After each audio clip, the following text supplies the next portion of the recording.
Ce dimanche 19 mars, Dominique Tapie a accordé une interview exclusive à Audrey Crespo-Mara pour l'émission 7 à 8. À cette occasion, elle est revenue sur leur cambriolage durant lequel ils ont été roués de coups et ligotés. Séquence émotion ce dimanche 19 mars. Dominique Tapie s'est livré sans tabou au micro de la journaliste Audrey Crespo-Mara, pour la célèbre émission dominicale de TF1, 7 à 8.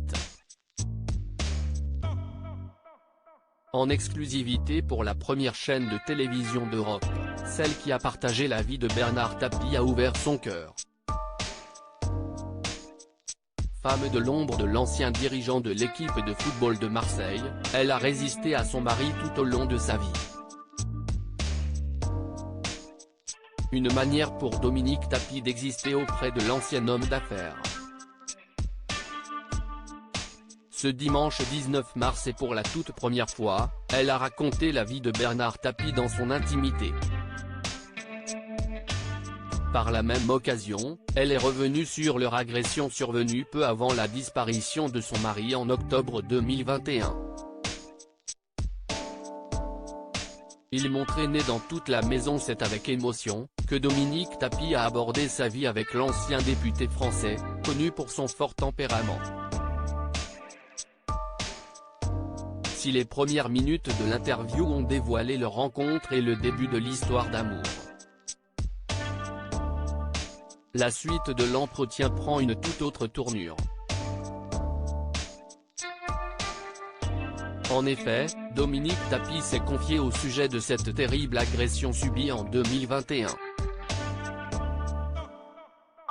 Peu de temps avant le décès de son mari, le couple a été victime d'une attaque. C'est durant leur sommeil que 4 cambrioleurs ont réussi à entrer dans le domicile situé en Seine-et-Marne, en région parisienne. Dominique Tapie s'est exprimé avec beaucoup d'émotion, en déclarant ceci: « On est en plein sommeil. Et j'ai vu une silhouette toute noire qui m'éclaire. Masqué complètement, tout en noir complètement. J'ai à peine le temps de réagir, qu'un oreiller m'étouffe. Et là, je crois que ma dernière heure est arrivée. » Les 4 cambrioleurs avaient au préalable déjà attaché et frappé Bernard Tapie. Par la suite, après avoir dépossédé Dominique Tapie de ses objets de valeur, ils l'ont traîné sans ménagement dans toute la maison. Les agresseurs étaient à la recherche d'un coffre-fort qui n'a jamais existé. Malgré son état de santé fragile, l'ancien propriétaire de la firme Adidas aurait craché au visage de l'un des agresseurs pour ne pas se laisser faire.